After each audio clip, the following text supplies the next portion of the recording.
श्री रुक्मिणी देवी महात्म्य अध्याय 10वा. नमो कोशविला कृष्ण सावळा घेऊन या जन्म. तुझ्या भक्तीचे महिमान करीतो पुढे निवेदन. एका श्रोते सज्जन कळसाचा हा अध्याय. करुण रुक्मिणीचे समाधान म्हणे तिथला श्रीकृष्ण. आहे येथे भक्त महान भेटण्या जाऊ. रुक्मिणी म्हणे श्रीपती, तुम्हा भक्तांची बहु प्रीती. असतो विचार चित्ती सदैव त्यांचाच.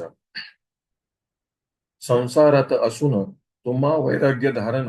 असे प्राप्त कारण श्रेष्ठ तुम्ही त्रिलोकी. भक्त असता संकटी धावता तुम्ही परमेष्ठी. राक्षस दुर्जन कपटी दंडिता यास. परंतु आज मात्र काही नवलाई. तरी तुम्हा का घाई भक्ता भेटण्याची. माझ्यापेक्षाही ओढ तुम्हा भक्तांची चाड. अशी जादू काय पकड मोहिनी तुम्हावरी. म्हणे कृष्ण मी भक्तांचा पराधीन बहु जीवनीचा. निरोप येता प्रेमाचा धावे मी सत्वरी. रुक्मिणी सहित श्रीकृष्ण निघाले लोहदंड क्षेत्रा लागून. भक्त तेथे महान राहत असे. रथावरून उतरताच श्रीकृष्ण पुढे जाई धावत. भेटण्या महान भक्त उतावेळ भगवंत. रुक्मिणी उभी दूर पाही प्रेम थोर. ऐसा भक्त अवनीवर कोण असा हा. पुंडलिक नामे हा भक्त माता पित्यांच्या सेवेत रत. प्रसिद्ध लोहदंड क्षेत्रात भीमा तिरी चंद्रभागे. कुकट स्वामींच्या स्पर्शाने बदलले याचे जगणे. काशी क्षेत्राशी असता जाणे झाली उपरती. त्या क्षणापासून न सोडी चरण. सदा सेवेत रममान माय पित्यांच्या. अशा मातृपितृ भक्तास आले भगवंत भेटण्यास. तरी म्हणे थांब देवास सेवेत व्यत्यय येईल. वळून मागे पाहत म्हणे थांब भगवंत. फेकून वज्री म्हणत रहा उभा क्षणभर. पुंडलिकाची सेवा होईपर्यंत उभे कृष्ण विटे तिष्ठत. कटी ठेवून दोन्ही हस्त वाट पाहे भक्ताशी. पुंडलिकाची पाहुन भक्ती माय तात प्रीती. संतोषले बहु श्रीपती विटेवरून पाहत. संपताच सेवा म्हणे बोला देवा. मी न केला धावा आपण येथे कैसे. मी नाही संकटी नसे मी दुःखी कष्टी. तरी आलात परमेष्टी पूर्व संचित थोर. अभागी मी नर नाही माय पित्यांचा आदर. दुःखविले मन थोर उभयतांचे बहु. तरी पण देवा मज लागी केशवा. केला आपण धावा साक्षात येऊन. मी पापाचे आगर करा माझा उद्धार. असू द्या मज चरणावर सदैव तुमच्या. विटेवरून भगवंत म्हणे पुंडलिक ऐक. होता उपरती जीवनात पाप क्षालन सर्व. तुझ झाला पश्चाताप संपले तुझे पाप. नवजीवनाचे प्रताप दिसतील तुझ. तुझी सेवा पाहून आलो मी धावून. तुझवर श्रेष्ठ अजून नाही भुवरी. माय पित्यांच्या सेवेत जो नर असे राहत. भाग्याचे दार उघडत असे त्याच क्षणी. एक तू थोर अवतरला अवनीवर. सांग काय देऊ वर भक्ताधीन मी सदा. पाहून तुझी सेवा वाटतो मज हेवा. तुझ्यावर जीव वहावा वाटत असे. त्रिलोकीचे सुख चिंतामणी कल्पवृक्ष. कामधेनु मोक्ष माग काहेही. स्वर्गापासून पाताळ वैकुंठ कैलास भूतळ. माग तू एक वेळ देईन तुझ. रंभा मेनका अप्सरा धन दौलत दारा. देईल तुझ भक्तेश्वरा परीस देखील. तू फक्त माग आणून घालील ढीग. उच्चार शब्द मग सत्वरी पुंडलिका. मातृपितृ भक्ती श्रेष्ठ असे जगती. जे नर आचरती उद्धरती पूर्वज. असता महापातकांच्या राशी. जाती चुटती सरशी. माय पित्यांच्या सेवेशी अदृश्य होते. पुंडलिकास म्हणे श्रीकृष्ण अरे तू भक्त महान. घे आशीर्वाद वरदान पुनश्च सांगतो मी. अश्रुपात पुंडलिके झाला. चरणी भगवंते लागला. दर्शने मज सर्व पावला आणखी नको काही. माझ्यासाठी तू येऊन केला उपकार दारुण. आणखी काही देऊन मोहात नको पाडू. माझ्यासाठी नको काही जगाच्या कल्याणा राही. येथेच सदैव पाही फक्त प्रेम कृपे.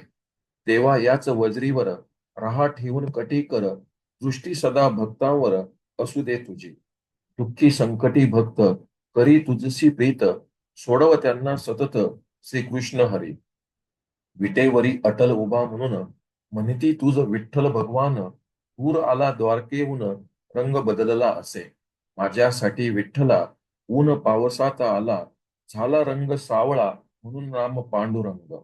अशा प्रकारे देवा विटेवर विठ्ठल नावा, बदलला रंग पांडुरंगा, प्रेमे म्हणती भक्त. या प्रसंगाची आठवण ठेवा सदोदित नारायण, लोहदंड क्षेत्रासी करा पावन तुमच्या वास्तव्याशी. एवढे पुंडलिक म्हणून धरिले श्रीकृष्ण चरण, अश्रुपात करून प्रक्षाळले मनोभावे. देवा म्हणे उठ, झाली तुझी भेट, भाव भक्ती बहु उत्कट असे त्रिभुवनी. ऐसा नसे भक्त त्रिलोकात सर्वत्र, सर्वाधनाची प्रीत प्रसिद्धी मानाची. तू भक्त दुर्मिळ, चोरिले तू हृदय कमळ, तुझ्या प्रेम बळ राहीन येथेच. विटेवर उभा राहून कटिकर दोन्ही ठेवून, पांडुरंग विठ्ठल होऊन उभा राहीन येथे. तुझ्या प्रेमाची आठवण लोहदंड क्षेत्र नाम बदलून, होईल पुंडलिक क्षेत्र महान आजपासून पुढे. आजचे हे पंढरपूर पुंडलिक क्षेत्र साकार, झाले असे अवनीवर पुंडलिक प्रेमे. द्वारकेचा हा श्रीकृष्ण झाला विठ्ठल पंढरीत येऊन, पांडुरंग नाम घेऊन प्रसिद्ध पावला. भाव भक्तीचा हा सोहळा पाही वैदर्भी बाळा, न लवता डोळा अनुभवी सुख. ती देखील कटिकर उभी वामांगी लोहदंडावर, अंतर ठेवून थोडे दूर पाही भक्त देव प्रेम. म्हणे पुंडलिक तू थोर, तुझ पावले साक्षात ईश्वर, आले धावून बहु दूर तुझ्याच कारणे. माझ्या शोधण्याचे कारण असावे पूर्व सुकृताचे ऋण, त्यातून तुझ उद्धारून नेले भगवंते. दुर्वासे उभयता शापिले, वियोग दुःख साहिले, कृष्ण प्रेम अर्पिले मज जीवनी बहु. तरी मज वाटतो हेवा पुंडलिकासाठी देवा, सोडिले प्रिय सर्वा उभे येथे राहून. अर्धांगिनी मी तुमची, साथीदारीन जीवनाची, शिवशक्ती रूपाची मी असे रोखविनी. तुम्ही येथे विटेवर उभा राहिलात ठेवून कर, मी देखील अविचल राहील येथेच. तुम्हास येथे सोडून द्वारका कशी जाईन, या लोहदंड क्षेत्राशी राहून वामांगी वसे मी. मंद स्मित करीत विठ्ठल म्हणे एक, तू असता अर्धांग रहा येथेच. सदा उभे राहून विटेवर कटिकर ठेवून, भक्ता देऊन दान आशीर्वादाचे. माय रुक्मिणी देखील राहिली पाठी अचल, चरण ठेवून समतल विटेवरी उभी. कितीतरी झाली युगे अद्यापि भगवंत उभे, वामांगी रुक्मिणी असे आशीर्वाद देण्या. रूप मातेचे वर्णिता शब्द येई धावता, तरी न होय पूर्तता अवर्णनीय महती. कटी ठेवून कर माय उभी विटेवर, नासिकेवर नजर विलोभिनी बहु.